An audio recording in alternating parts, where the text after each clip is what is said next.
You're listening to Wandering Jews with Josh and Roy. I'm Roy. And I'm Josh. This is the podcast where two youngish Jewish dads get baked and wonder what it means to be a Jew today. Today, on episode 79, we get ripped from the headlines. After that, we're joined by our CCC, our college cannabis correspondent. Then, after a break, we bust out the random number generator. And finally, we close things out with pro tips. Pro tips. But before we get into all of that goodness, including telling you what we're smoking tonight, I want to take a moment to give a quick shout out to our patrons on Patreon. Yeah, you knew it was coming. But if you're a Patreon patron, you like to be thanked. And if you're not a Patreon patron, maybe you aspire to be liked and thanked. We like you already, so let us thank you. We're halfway there. We're halfway toward your aspiration. We already like you, even if we don't know you, just because you like the show. But if you support the show, boy, oh boy, will we thank you. Josh is making a wonderful face right now. But I do want to say, just a reminder, $1 a month, basic level, $4.20 a month, Bubby Kush supporter, get invitations to our Zoom Choom smoke sessions, which will be returning soon. Yeah, that's the pitch. Help us out. Find the link in the show notes and become a Patreon supporter, and thank you. Thank you. So, Roy, why don't you tell the fine folks what we're smoking today?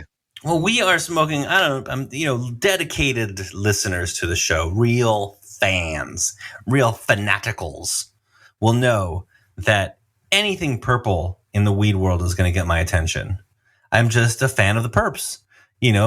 Obama Kush, Granddaddy Perps, any of the purples I'm a fan of. I like the way they smoke. I like the way they look. So when I was in the dispenso the other day, I saw a pack of 1 gram joints, and they were called Purple Mountain / Purple Mountain's Majesty joints. I've never had Purple Mountain. So obviously, those are the ones I picked for the show. And I'm very excited to smoke them, but I don't know all that much about them. I don't know much about them either, but looking at them right now, this is a nice looking joint. It is. It's just a hefty, it feels like it's going to smoke. This is like a journeyman joint. This is from a brand called Smoke Right, which is, I think, one of the in-house brands of a big chain out here in Oregon. And, this is a utilitarian joint. This is not going to win any beauty contests. This is not the most attractive joint in the universe. It's been a little smushed because it's in my pocket in a pack and it gets a little pressed. But the fact is, it's a gram of 22% THC, purpley inflected flower, and I think it's going to be wonderful. It's a good reminder that, there's a good-looking joint for everybody. That's right. You know what? Don't be so superficial. It's what's inside the joint that counts. Exactly. Don't judge a joint by its paper. Hold on, I got to go write a kid's book. Josh is holding up his phone, which tells me that either he wants me to call him or he has something to say. I wanted you to throw it to me about the description. Oh, yeah. Well, I knew that you were going to want to be thrown to about the description. I just wanted people to know, since they can't see video of us, they don't know the wonderful visual shenanigans that happen. And I'm just peeling back a little bit of the curtain so they can see a little leg. Okay. Josh, why don't you tell the folks a little bit more about Purple Mountain? Purple Mountain is considered the purple phenotype of Trainwreck, making it a unicorn strain. It has the uniquely sweet smell and taste, mixed with notes of fresh pine. Its effects are evenly balanced, helping to provide gentle relief for both body and mind. As a balanced hybrid strain, Purple Mountain can be a wonderful choice for any time of the day. Whether that's just starting your morning with a journal entry or watching your favorite TV show in the evening. Wow, this is another artificial intelligence written transcription that is trying to just play to all bases. Do you do a lot of journaling? Yeah, I like to write in the journal, but I have a whole sort of self-conscious, internal, critical voice about, am I even using my journal right? Other people are getting so much more out of their journaling than I am. That's how I feel. I like to write with a pen and paper. I like the feeling of it. Sometimes it's just about the writing and not even about what I'm writing about. It's kind of like this audio journal of ours. Kind of like this audio journal. Am I even doing this right? I don't even know. Well, let's find out if we're doing this Purple Mountain right by taking a break, lighting these joints, and coming right back. I'm traveling right now, Roy. So I'm doing a lot of the airplanes. And the one nice thing about the mask on the planes is it just sort of like quiets everyone down. It does. It's like a muzzle. Is that what you're saying? It's a muzzle. It's basically like an airplane muzzle. That's not a bad thing at all. You know what? We're all sitting in a tube flying through the sky. Maybe we can all just shut the fuck up and get there together. This is kind of a miracle that it happens without any incident, and the only thing you can complain about is that, your fucking Wi-Fi didn't work, or they were out of ginger ale, which, by the way, they've never run out of ginger ale. And every time I've flown on an airplane, there's always ample ginger ale, even though ginger ale is what everyone orders on planes, which is weird because they don't order it on Earth. But when they go into the sky, there's a tremendous demand for ginger ale. Do you think when you get on the ginger ale company call, they're like, we're the number one beverage in air? In the air. Yeah. And they have like all these different statistics like that are only like aerial related, but it makes it sound exactly. All right, Pepsi, you think you're hot shit here on the ground. But why don't we just go up a few thousand feet? That's my territory. That's my airspace. Fucking ginger ale, man. It makes me want to cry. I love it so much. How is this Purple Mountains making you feel, Roy? It is real, like, couch locky feeling. Like, I feel like my arms are resting on my knees right now, and the whole structure is just being held together. At any moment it could just buckle and just fall apart. Yeah. Probably in the right state of mind for some headlines. Wow, you're on top of your game today, Roy. I'm impressed. Rip from the headlines. The first one is from The Independent, and the headline is, Colorado town considers renaming itself Kush to celebrate cannabis industry. And this is a story about Motaf, which has about 120 residents, is thinking of changing their name to Kush. Good idea, bad idea? What say you, Roy? You're fixating on the name change. I'm fixating on the fact that there's only 120 people there. That is a tiny, tiny town. 120 people is tiny. 120 people, and the article says that licenses for growing marijuana have gone from 2 to 70 in the past 6 years, driven mostly by a certain area 420, according to the town's mayor. I mean, that's a lot of permits for 120 people. We support it. Colorado is all in. It's in the Constitution. We should get that domain name like stat before they think about it. The people listening to the show are going to do it before we do it. That's how slow we are going to be on getting on it. Well, you know what? If I remember during the break, I'll do it. Okay, so you got a couple things to remember on the break, and I'm not going to remind you either of them. Sometimes when you're like, they rename the streets after historical figures or something. So like, people complain about it, like they don't want the name changed.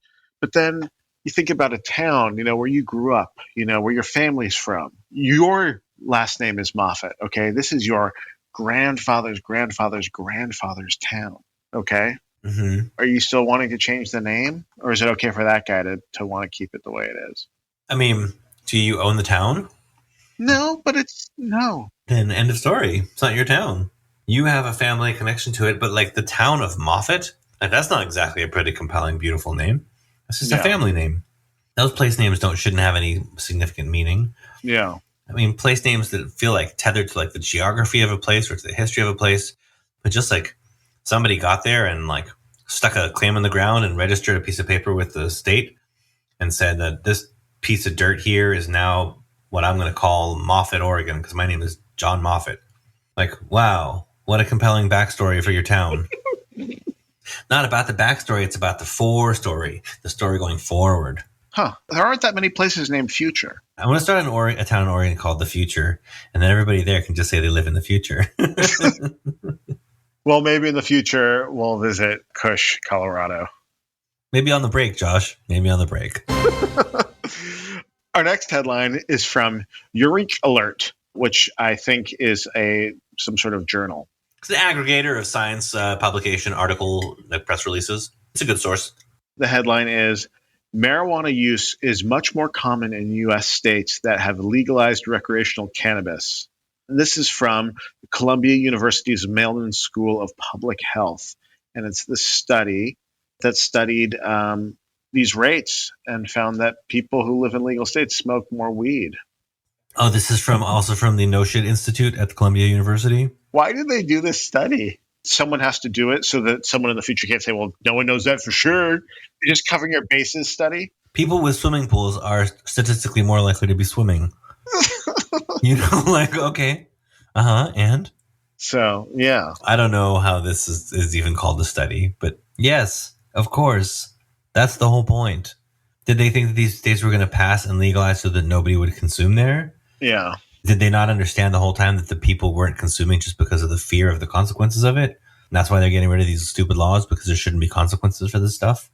Sometimes you forget, there's the future and there's definitely the past, and lots of people live in the past. The thing that the study is sort of highlighting is that the highest rates among Americans who smoke cigarettes, and trying to sort of infer that people who are smoking cigarettes also smoke cannabis at higher rates. But then the other thing about the study is it's all data through 2017, like 2012 to 2017. And so the cannabis market seems so different than at that point in time. Oh, yeah, that's pretty dated data. Yeah, it's so dated, 2004, 2017. No, they're going to have to redo the study with 2018 to 2022 data, because not only did a whole bunch of more states come online as legal cannabis states, yeah, but the markets in all of the already legal states evolved a generation in 5 years, Yeah. And their sophistication and products and branding and marketing and organization and lobbying power and just everything. So thanks Columbia University's Institute of No Shit for that No Shit study result. The next headline, Roy, is from the JTA, and the headline is, a 100-year-old Jewish doctor in Cleveland is officially the world's oldest practicing physician. And this is Guinness Book of World Records. They fly the guys out there. They're staying in a hotel. They got to certify everything. There's probably a notary. This is the real deal. Oh, man. Call up the notary. We got the Guinness crew coming. This guy is the oldest actively actively working doctor. He's 100. Yeah, that's correct. I feel like the other headline of this could also be world's slowest driver is still driving. I feel like this guy drives so slow. He's a 100-year-old doctor. He's just I'll get there when I get there. Everything will be fine. This guy must be unflappable because he has literally seen everything. Yeah. Would you go to a 100-year-old doctor? I could see why I might. Sometimes you go to the doctor and they're younger than you. Yeah, I don't love that, right? Yeah, exactly. So at some point, I'm going to need to go to this guy. Right. Because I don't want to go to the guy who's younger than me, and I'm going to be 85, and I want to see a 95-year-old doctor. That's true. I see what you're saying. Is even when you're old, you're going to want an older doctor. Yeah. Not so much about now wanting to have an 100-year-old tell you to turn your head and cough, but more that when you're 90, that there should be a 100-year-old doctor who's oh, I remember when I was 90. That was cute. Yeah, you're fine. You're doing all right, You're doing exactly. 90's the new 88. Yeah, well, Yasher Koach, much strength to this very, very old Jewish doctor. I mean, this is the guy from The Joke. Every single joke that's about an old Jewish man or an old Jewish doctor is this guy. He's holding them all up on his slightly stooped shoulders. The best part is that at some point in his career, he decided to attend law school. Yeah, why not? If you got the time, man. Yeah. What, maybe in his 60s or 70s? Who knows? I think that's freaking awesome. Probably less stressful experience. Probably not all that worried about how law school's going, and you're just he probably was the valedictorian. I bet there was a TV movie made about this guy. The next headline is from the LABible.com. And the headline is, people evacuated after town is swamped by giant marijuana cloud. And this is about a story out of Belo Medellin in Colombia, where they did a drug bust and they burnt all of the weed, and then the town had to be evacuated because there was so much smoke and they all got too stoned. Oh, because they had seized all the cartel weed and were burning it all. Exactly. Bushels and bushels of it. The winds changed, and blew the smoke into town. And it was a big weed smoke monster. Dude, that's divine intervention. That's amazing. All we needed is for like Godzilla to come out of the sea and like inhale all of the smoke and then exhale and get really high and then just kind of be like the chillest Godzilla you've ever seen. They said that authorities had recently seized 1.5 tons of cannabis. That's like 3,500 pounds, 3,500 pounds of weed. That's a lot of weed considering how much a pound of weed looks like. And that's one. And now imagine 3,499 more of those. You could really chase a town out. I wonder if like militaries are going to start using this. Or police really should actually at protests. That's a good idea. They're just going to like burn bushels of weed and just blow the smoke towards the crowd until they're all just like relaxed. Am I giving them bad ideas? Am I part of the problem now? I'm not trying to be part of the problem. This is how Einstein must have felt about nuclear weapons. Yeah, I went there. I do think, though, that there's a percentage of people who would get a little paranoid in that scenario, and that the cops probably wouldn't want to, make people more paranoid in that moment. Yeah, I can see how my proposal would have challenges getting through the approval process. What if I'm the mayor of a town and I decide that on 420, that's what we'll do, is that we will burn all the confiscated weed at a certain time, once a year. So it's sort of like a celebration of getting rid of all of it. Oh, and everybody comes and dances in the secondhand smoke? Exactly. Like all the amnesty boxes that are in Oregon and Colorado and stuff. Burning of the amnesty weed. Yeah. The amnesty jubilee. Yes. They should do that. Let's do that, and that's what we'll write grants about. Holy shit. Now you're talking. The amnesty jubilee. It's like a celebration of confiscation. Oh, all right. Well, I'm ready to be a corporate sponsor year one. Are we all through the headlines? We tore them all up, huh? We burned them all up. We did. We burned them up. We burned them down. We burned them all around. So why don't we take a quick break, light up on these Purple Mountains one last time, and then come back on the flippy, Josh.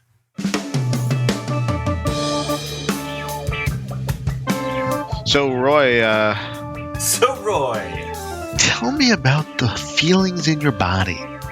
I don't really know because my brain is so cheesed out that my body is like, hey, we're over here too, because my body identifies as a we. It's a collective of organs and systems, a whole universe into itself. Do you think if you saw the Purple Mountains right now, your body would react to them? Like I would be drawn towards them like a tractor beam? Yeah. Yes, that's exactly what I would feel. Like if I saw the Purple Mountains right now, and also if the Purple Mountains were like really purple, not like purple-ish, not like a Purple Mountain Majesty to describe a certain kind of light that, if you squint, but I mean like purple. That's how I'm feeling. Good. Well, that sounds amazing. I've never seen the Purple Mountains. No, me neither. I don't know that there are Purple Mountains per se. I think they're in Colorado. They're a thing. Oh, they're like a real mountain range? The Purple Mountains? Yeah.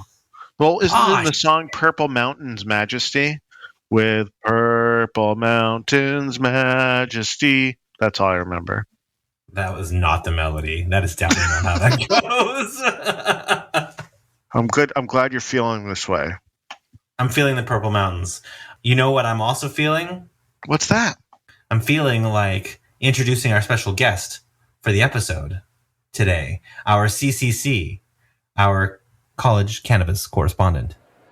I'm super excited to introduce our new guest. This young woman is a community organizer. She's a social entrepreneur. She's a philosophizer. She's a midnight toker. She's all kinds of wonderful things. Also happens to be my niece. So without further ados, I'm happy to introduce to our listeners our college cannabis correspondent, Maya, from the University of California, of Berkeley, in case you had to ask. Hello, Roy. Hello, Josh. I am so stoked to be here on the Wandering Jews. I'm a Wandering Jew myself, and I can't wait to get into it with you. It's nice to have you here because we say we're two youngish Jews, and then then we realize we need to have a cannabis college correspondent because we are not subject area experts. Every time we introduce the show, and I just give Josh a long look, like, how long are we going to ride that youngish thing for? I know. Youngish, widen the demographic. I hear you. I do that. You know, life exists in the ish. Jewish. So, Maya, what are you going to be smoking tonight when we have our conversation? I will be smoking Cashmina from a bong. It's a sativa dominant hybrid that just feels all kinds of great, and it's one of my absolute favorites. Sounds delightful. It sounds fancy. So fancy. So fancy. You are having a much more premium college cannabis experience than we had, and we'll get into that later. But for now, before we go and smoke, we're going to take a quick break and smoke together. Before we do, I thought it would be really lovely to say a quick Shehechianu, because this is the first time that we are getting to have you on the show, hopefully the first of many, and I wanted to mark that moment by saying a quick blessing. So we can say it, or we can sing it, or we can mumble it to ourselves. Up to you, Roy. All right, well, let's do it. Baruch atah Adonai. Hello. Shehechianu. V'hiyamanu. V'higianu. Lazman. Hazeh. We'll get there. Don't worry. All right. With that, dear fans and listeners, we're going to take a quick sesh break. And when we come back, it's Maya. Let's do it.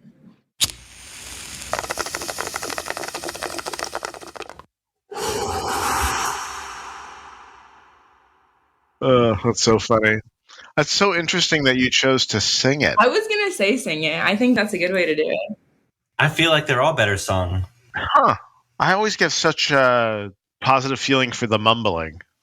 I always like the mumbling. The old guy mumbling in the back is always like my favorite. I think I studied those guys when I was in synagogue as a kid. Yeah. Because I'm like, oh, what part is he even on right now? I wonder what page he's even on. He might not even be in the same book as us. Yeah. All right, I'm going to retrieve my bong. Oh, classic, solid, sturdy glass. It's iridescent, and oh, really? Yeah, I love it. It's super, super sturdy, and I got it on a super big sale. Oh, you put some ice cubes in there? Yeah, keep it classy. Nice. Roy, do you take it as a massive compliment that you get compared to Jerry Garcia quite frequently? You know, that's really funny. I do take it as a massive compliment, and I do get compared to him a lot more often than I ever expected. I used to have these aviator sunglasses that I loved, and like my hair was more like out and not sort of tied back. And Chloe and I were in Costa Rica. This is like a year or so ago. And I'm walking down the beach with like these, my beard and like the aviator glasses and the big hair and like smoking a joint, walking down the beach. And this guy like runs up to the beach and he's like, "Jerry lives, man." And I was like, "What?" He's like, "Jerry." I'm like, "Oh shit. Right. Thank you. Yes." That's pretty awesome. How's Cashmina? Cashmina is settling into my body now. It's good. I took a 1-day tolerance break to prepare. Thank you. First smoke of the day, which for summer in San Diego, that's pretty rare. I know you've been holding out. I've been holding out. I've been excited. One more rip of Cashmina and then I'm good to go. I love a bong. I do. I love a good bong hit. But joints are like always going to be my hand just sort of naturally falls into this position now. Yeah. I prefer joints. That's definitely my preferred way of smoking. It just wastes so much weed. In school, we got into a conservation mindset because joints just couldn't fly anymore. It had to be bongs. Yeah, it's literally just burning away while you're standing there. I know. It's a real privileged way to smoke. It really is. But I've been enjoying it lots while I'm here. How long are you in San Diego before you head back? I come back to school August 15th. pretty soon. Yeah, but I've been in San Diego for a long time, since like mid-May. That's a long time. It's a weird thing, time and relatives. That's why it's called relativity.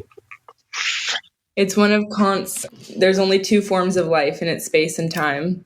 And it's the only way you can make meaning of your life through your experiences with space and time as the two forms of reality. And it's so interesting because there's like no objective reality. I mean, that gets into some slippery slopes pretty quick, you know, but it is true. But I don't think so, because there just can't be an objective reality, because every single person has different experiences. So it's like there's no universal truth to anything. And I feel like that can't even be argued. Like, we all see things completely differently. So that maybe the truth isn't observable by one, but the truth is sort of a composite of everyone's truths. Yeah. So relative.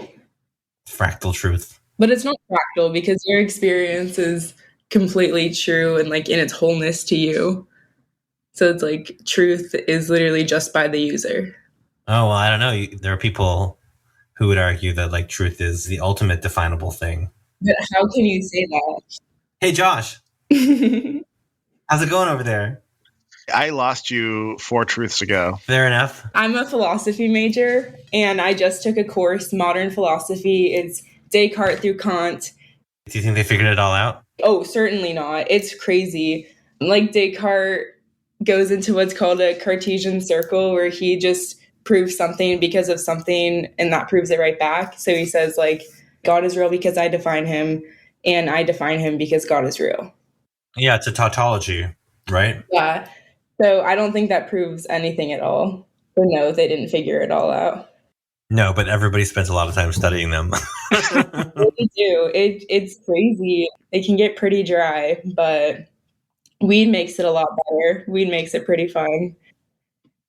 Well, that's what I was so curious to learn about, is like, how is cannabis showing up for you and your circles in college these days, particularly in a fully legalized, actualized market? What does that mean? Let me just tell you, it's showing up prevalently. Yeah, it's awesome. I mean, I made some of my absolute best friends just because we're like, you smoke weed, let's smoke together. Then you hang out. And now I hang out with these people every single night smoking weed. And it's just like a beautiful thing, because if you meet people drinking, it's like you don't even know. But if you meet people smoking, it's just so awesome. It's created super beautiful relations with people. And I've just had super beautiful experiences, because it tends to bring a more creative, flowing, energetically aware, and like just ability to match energy. It's just awesome. The kind of people I've met through smoking weed, all of it. It's a disinhibitor, but not like alcohol. You know, alcohol is a disinhibitor, but in all the wrong ways. Yeah, absolutely. I know that I'll throw a lot of judgment at alcohol, and there's plenty of people who love a good drink and whatever, but, you know, just like from a sort of impact of the chemistry of it. Yeah, absolutely. Let me tell you about our 420. Oh my gosh. Yeah, I need to tell you about Berkeley's 420. And I'll, like, if I was drinking, it would just be crazy, because on 420, I'll just walk you through my day.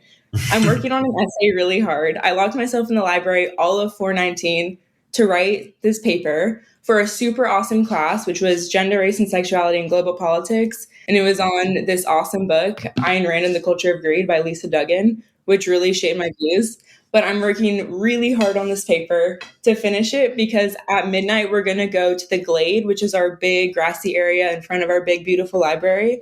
And we're going to stake a tent out and camp there before 420, so we can wake up at 420 and smoke. And everyone gathers there the next day. Thousands and thousands of people. So at midnight, they decide, everyone starts cheering in the hallways, and everyone just lights up. It was so funny, because we would go to our fire escape and smoke out there. It was super awesome, super beautiful. And people just started like running to the fire escapes at midnight, the second it turned 420, and just like lighting up. And I was working on my paper, so I was like, I'll take one hit of a joint and then gotta get back to it, because I want to go camping. So I finished my paper at like 2, and we go to the Glade, and there's 4 other tents there. Already there. That were already there. And there's like 7 of us in like a 4-person tent. At around 4 a.m., a bunch of people start coming. So at 4:20, we all spark up together. Like at 4:20 a.m., there's probably at least 100 people there. And this is on campus. No one lives on campus. We live like half a mile away from here. Everyone trekked to the Glade to smoke at 4:20 a.m. And we're like the first people there. We have a tent. We stake the spot because people start filling up. By noon, it's like you can barely find a place to sit.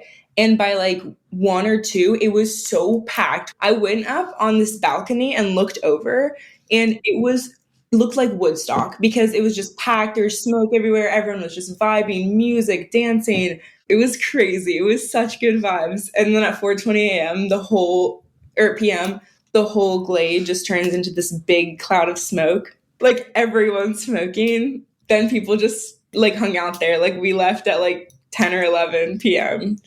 It was crazy. It's like all the holidays rolled into one, just like all the joyousness of all the holidays and the countdowns and the stakeouts. That's fantastic. People were bringing couches out there. I heard that it's the couches where the frats had their pledges all bring couches from the houses onto the Glade. And but it was just so funny because there was like furniture out there. I'm happy to see the Greek system providing any value whatsoever. That's exciting. Yeah, it's super exciting. So they can just chill and smoke. Yeah, fine. Okay, bring couches. Yeah. At least you're bringing and not taking. But anyway, that's a separate podcast I run called What the Fuck's Up with the Greek System still. Yeah, I'll come on that one too. Yeah, please. So like one of the things you're talking about is balancing like schooling and like your weed aficionada status. Yeah.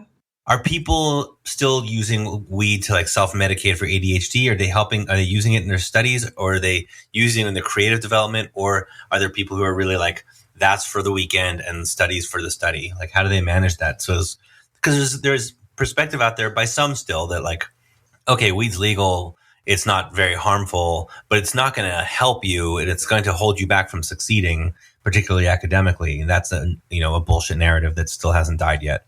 So I'm just curious, like, how is that impacting the educational experience for like you and your circle? So I think it's super, like everyone's different. No one has the same relationship. Like even out of all my friends, there's some of my friends who have the pen, they're hitting it just all day, they're just high and they're just chilling.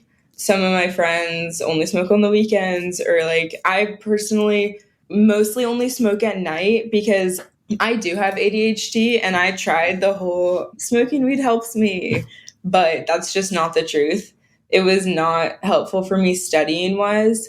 Sometimes I go to lecture because I had some pretty rad lectures that were just like, they were pretty chill classes. So I could just kind of vibe out during lecture and get the notes later. And those were super cool. But yeah, for the most part, I only smoke at night once I'm done with homework. Or if I'm writing a paper, like I'll smoke and take a walk to think about the paper. So it's still doing homework. But yeah, generally, I don't like to intermix smoking and studies too much. You're the primary market for all this advertising from the pizza places. And so I remember when I went to college, you get this booklet and there's like so many fucking ads for shit you don't want. But now that cannabis is legal, I bet there's a lot of cannabis ads directed your way as students and like dispensaries that are trying to cater directly to you. Did that happen? Yeah. We have a few dispensaries just on our main drag, literally like a block away from campus. We have a dispensary and it has a cute sign. It's like, hi, hello, welcome, but it's spelled out hi, like HIGH.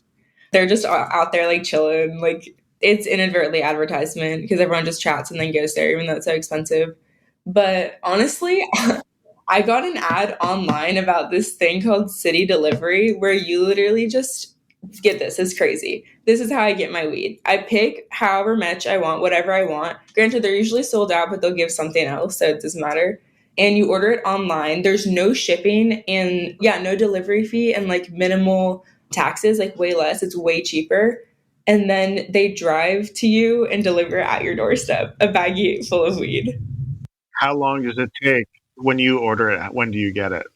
It's pretty inconsistent. Like sometimes it'll be half an hour and sometimes it'll be like, sorry, we ran out. Sometimes. Sorry, man, we got really high and we totally forgot. wait, but there's a lot of runway between a half hour and we forgot. So usually like in 2 days or like within like a few hours. Like, so you mark the time you want it and then prepare yourself for 4 hours on either direction. You pick a 2-hour slot. So if you have like, or not like 2 hours in either direction, if yours is like 2 to 4, be prepared from like noon to 6. And you have to be at home that whole time? It's just random people who pick up your order, drive to a dispensary. Okay. Right. It's like Instacart.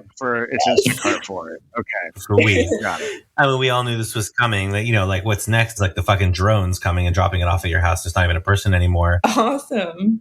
It is awesome. It is sort of like we have jetpacks and now we have delivery weed. Like we've arrived in the future. We fully arrived. We just didn't know what else was coming along with that future. I know, Nola. She agrees. Yeah, like my good homie from Texas, when she goes home, she still has to get weed from a dealer. It's just like, what in the world? That's just crazy. That's exactly what I was like going to ask you about. Is like Berkeley is like an international destination. There are kids from all across the country and all over the world who go to Berkeley, and they're having this weed experience in the future that is legalized California. And then they're going back to their cities, states, or countries. Yeah. What kind of conversations are coming out of that? I'm super curious. My dear friend, this past semester was an exchange student from South Korea. She moved in second semester across the hall with my other dear friend. Our whole dorm hall just fell in love with this girl. And she smoked weed like twice, once with me in a park in San Francisco and then sometime else. But on 420, she took like 30 milligram edibles, like her first ever bong rips. She was like hitting a pet. She was crazy. She turned it up, but she just got super high. And then after that, she got pretty paranoid that it was going to stay in her system because when she has to return home, you get randomly drug tested. And her friend who's gone to America and Korea a few times has gone drug tested every time because they're like, oh, you're from America. And in California in particular, Yeah. and like Berkeley in particular. Yeah. So she stopped smoking. She spent her last week in America at my house with me. And there was just a night where my whole family was vibing and smoking. And she was just awesomely enjoying the secondhand high. Yeah. I wonder if she goes home and has conversations about it, or if it's just like so taboo still. It's just there's just radically different cultural approaches to the plant, Yeah, she says that when she goes home, she does have those conversations about, drug use and the separation. And people use it, but like it's very hush-hush. Yeah. They definitely have conversations about it that she's told me. So like there's the stoner subset of the college student, right, which is a pretty significant subset. And then there's the Jewish subset of the college students, which at Berkeley is a pretty significant subset. Mm-hmm. And then there is the Venn diagram of the Jewish stoner kid at Berkeley. How does the sort of the weed scene and the Jewish scene intertwine in the college these days? So every single Jew I've met either smokes a lot of weed or smokes a little bit of weed. The Jews are smoking. Yeah, the people of the bud. Right? Like our ancestors so long ago. Yeah, I mean, it all started with a burning bush, right? Did it not? Absolutely. The only Jews I know are some kids, like random people that just happen to be Jewish, or like a couple times when I've been to Hillel, I met some people. So I don't have the Chabad scope, which is pretty significant. I just don't really have any interaction yet. They're definitely getting high. They're getting high, I can assure you. They're just figuring out a way not to use the lighter on the Sabbath. Yeah. That's all. All they need is a rabbi to say that pulling on a vape pen is not the same thing as starting a fire because the battery is already warm or some, halakhic argument for it. Yeah.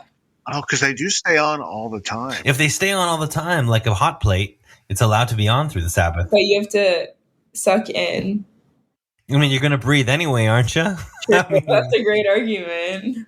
I wonder if smoking is breaking the Sabbath or if it's like an act of care. Do you know?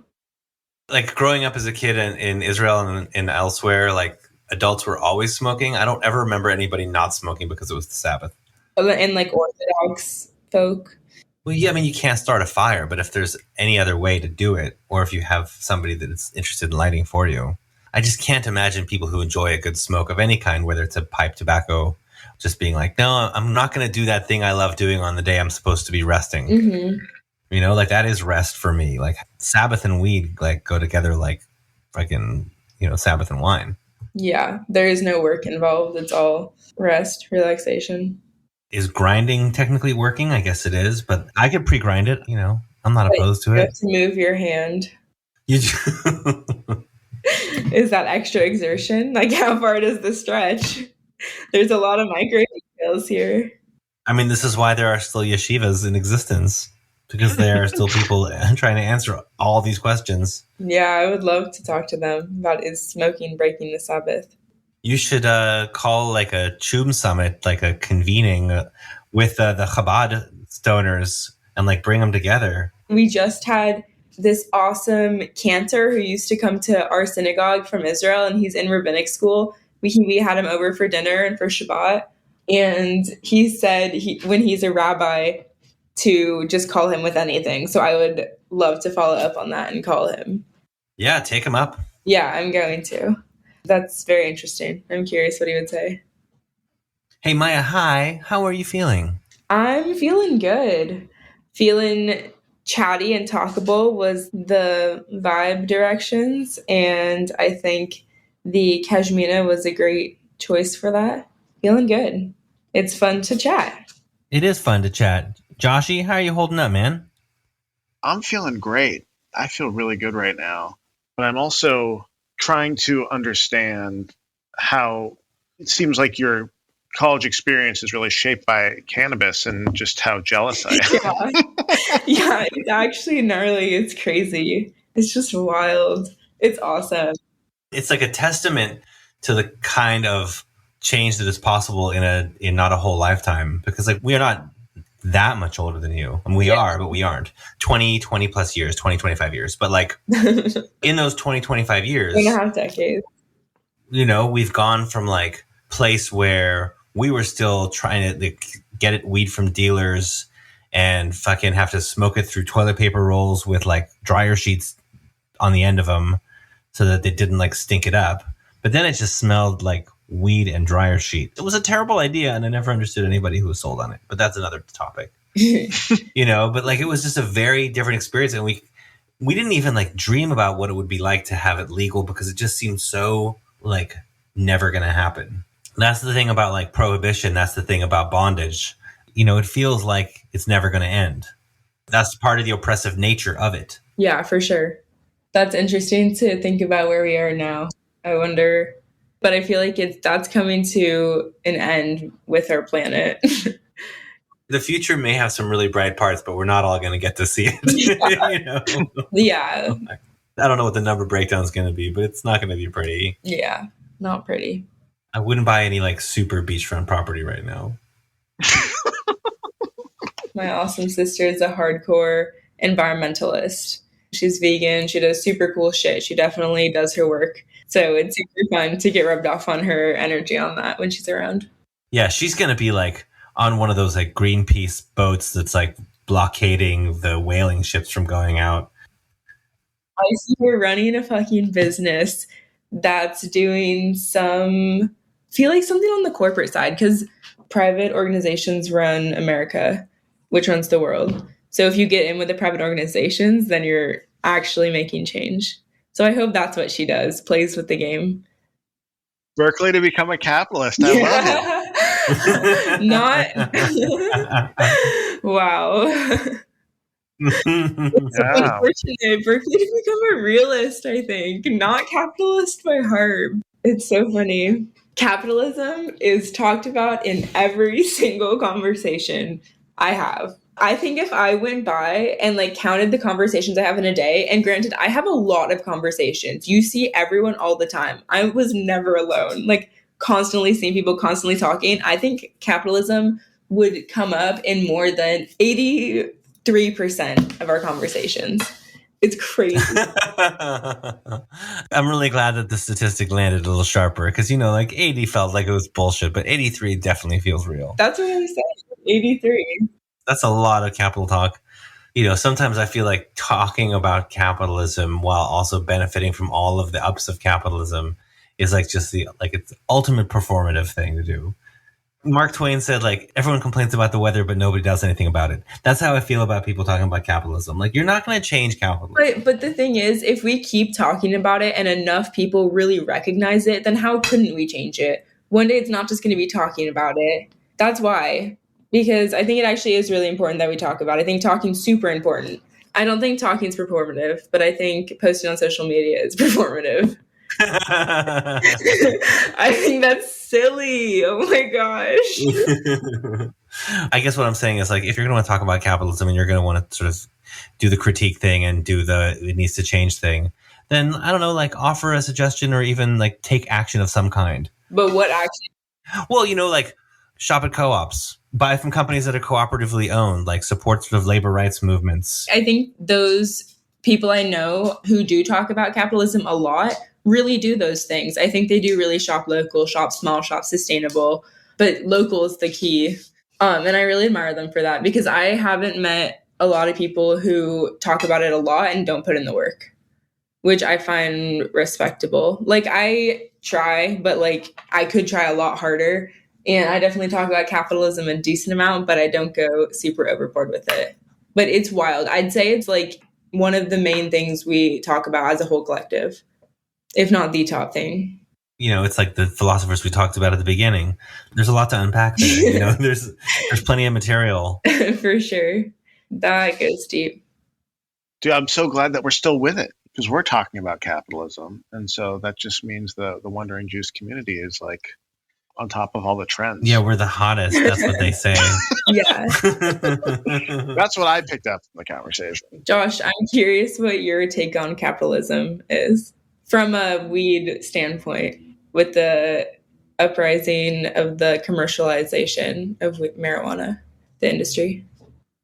I am a very cynical person. I think it's inevitable. I knew you were going to say that. I knew that was the word you were going to use. But I love your optimism, and I want to support you and the cause. I'm just tired of not seeing the change that I want to see. Yeah, I hear you.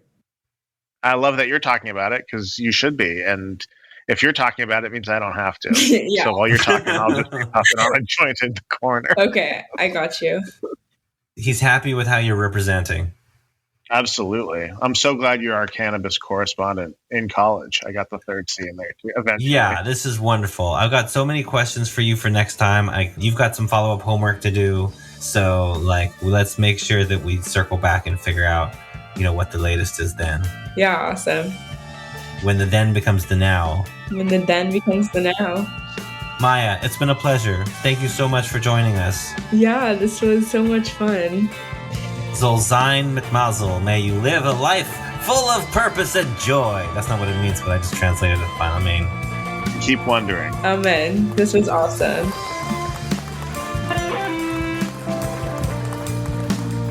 Oh, Roy, these Purple Mountains are majesty. They're just a great, session weed kind of joint, Yes, this is a session. If I was in the studio holding a bass, this would be a great one to have a session with. Exactly.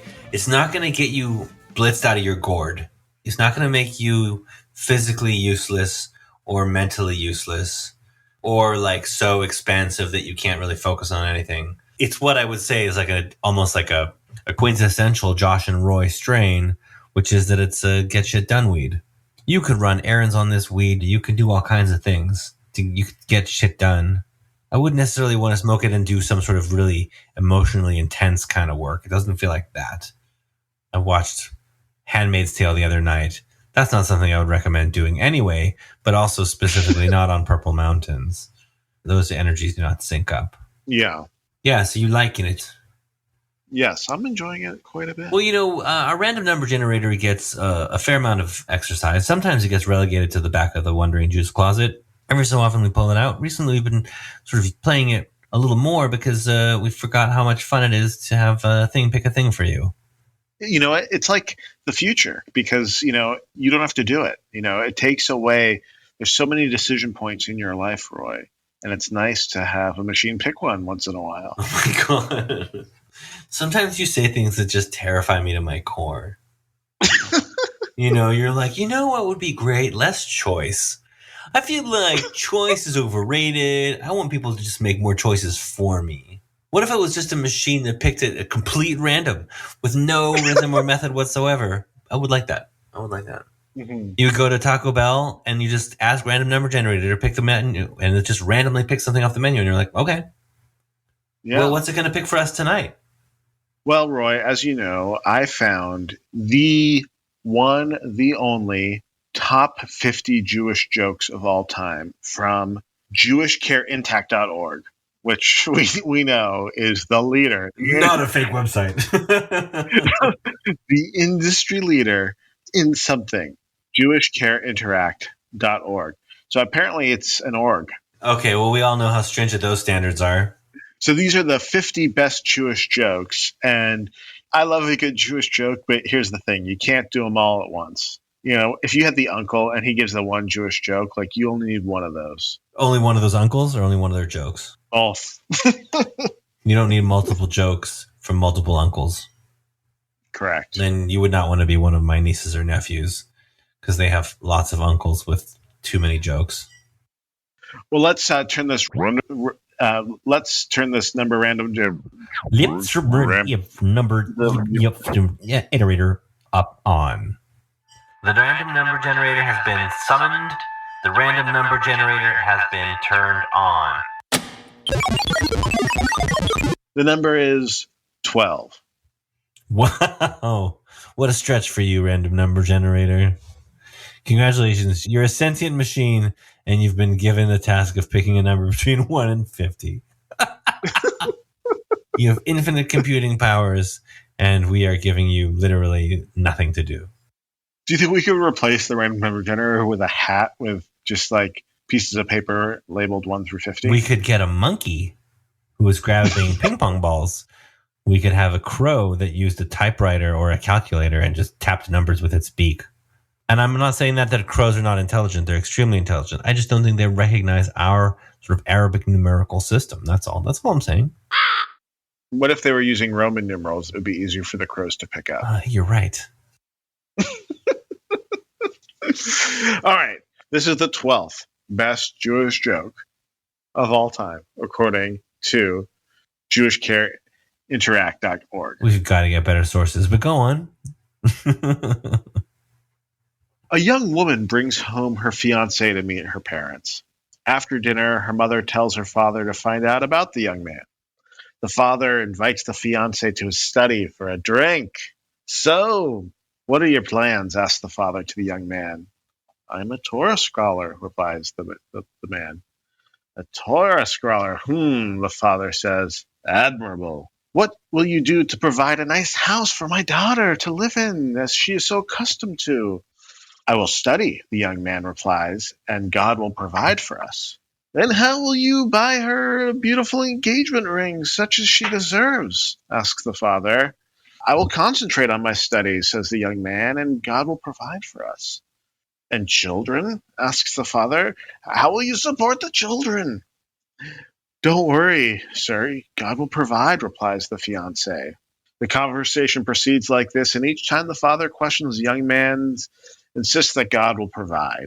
Later that evening, the mother asks, so how did it go? Father answers, he has no job and no plans, but the good news is he thinks I'm God. Ugh. Gross. I've heard this joke before. I think I've heard this joke before, too. I think I have. Yeah. Because when it ended, it was with that feeling of recognition I had. I remember this joke the first time I heard it, and I hated it then, too. What do you hate about it? I hate sort of that, like, father-son-in-law dynamic that is being narrated there. Uh-huh. Because that father-in-law, son-in-law dynamic is not easy. I've never seen it to be particularly easy. Some people handle it well, some people don't, but, like, it's a complicated one. Yeah. I wouldn't pretend to understand. I do have a daughter. She's not thankfully of marrying age anytime soon. So I won't have to contend with that. And I don't know if that's ever going to be part of her future. I don't know what her plans are, but the good news is I don't think she does either. But regardless, like that's going to be a complicated and interesting relationship to navigate. So I'm happy to take my time getting to that one. Yeah. Being on the other side of the equation, having had a father-in-law that you have to navigate, it was, they're complicated. Yeah. You know, this joke is so familiar to me but I feel like it hits on these very familiar themes about providing for daughters, providing for family. There's Mhm. like that thread is there, and then also money and sort of like the concerns, the practical concerns of a father. I don't know. It seems like it's universal in a way. I think everyone would feel familiar with I that. think that's true. And I think there's also this sort of structural element to the joke, which I find unsatisfying. The rhythm is wrong. The punchline being about the father in law instead of about the scholar. I don't know. There's just something that feels like off about the structure of the joke that I don't love. But also, you're right. It's like, okay, from the father's point of view, here comes this guy who wants to marry my daughter who comes from a wealthy house, and all he's going to do is study Torah and he'd be supported by me. I didn't raise my daughter to have to marry somebody that I'm going to have to float both of them. I just wanted somebody to take care of her. I think it kind of works in that it makes fun of the father, but it also makes fun of the son-in-law, and it makes fun of the daughter too. So it makes fun of everybody, and so I think that's what sort of gives it its power. That's true. It's not a particularly feminist joke, right? The joke is ostensibly about the daughter, right? But she doesn't appear anywhere in it. She doesn't have any voice in it. And also the assumption that like she's going to need to have like this pampered life because she was raised with it, as opposed to like what she might want from something. And that is called overanalyzing a joke. Well, I want to keep going. I mean, random number generator is never going back in the closet now. Random number generator has got a spot on the desk. Absolutely. Never fails to deliver by giving us no choice. What are we supposed to take from this? So I have to ask you, Roy, how high are you? Just because something is a session weed does not mean it is not also a very potent weed. Yeah, some sessions are better than others. Some sessions are better than others, exactly. Exactly. This isn't session like weak session. This is session like good session. Yes, absolutely. How are you? I am also just feeling really comfortable in the space I'm inhabiting right now. Mm-hmm. And that's a nice feeling, Nice and comfortable. You're happy.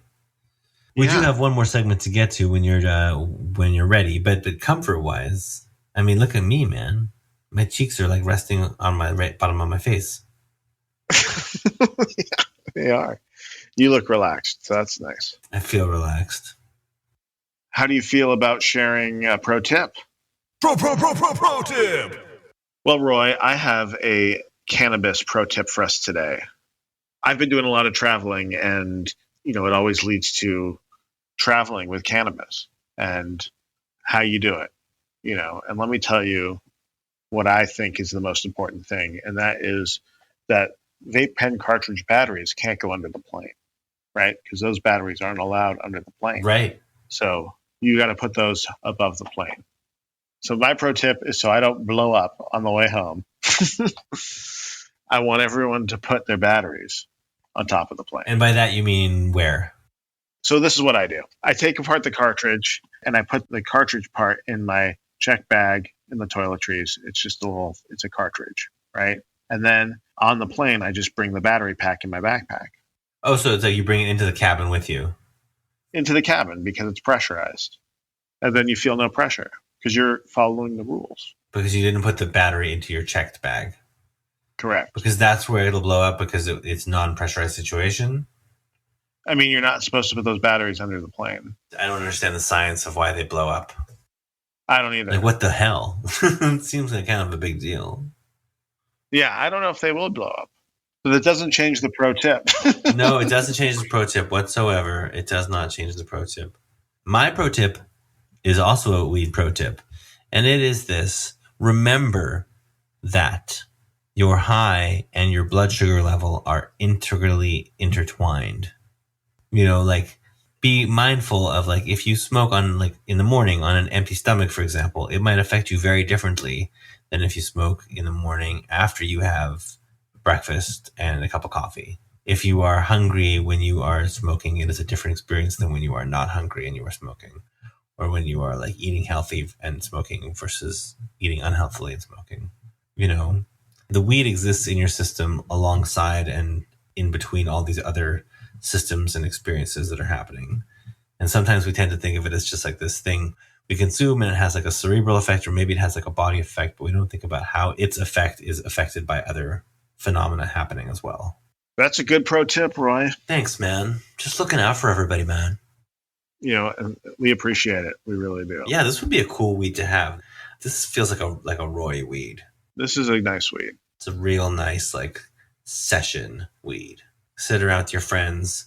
And like this one joint that I lit, like it's been going the whole episode. It's a gram, I'll light it, it'll go out, I'll relight it, take a few drags, it'll go out again.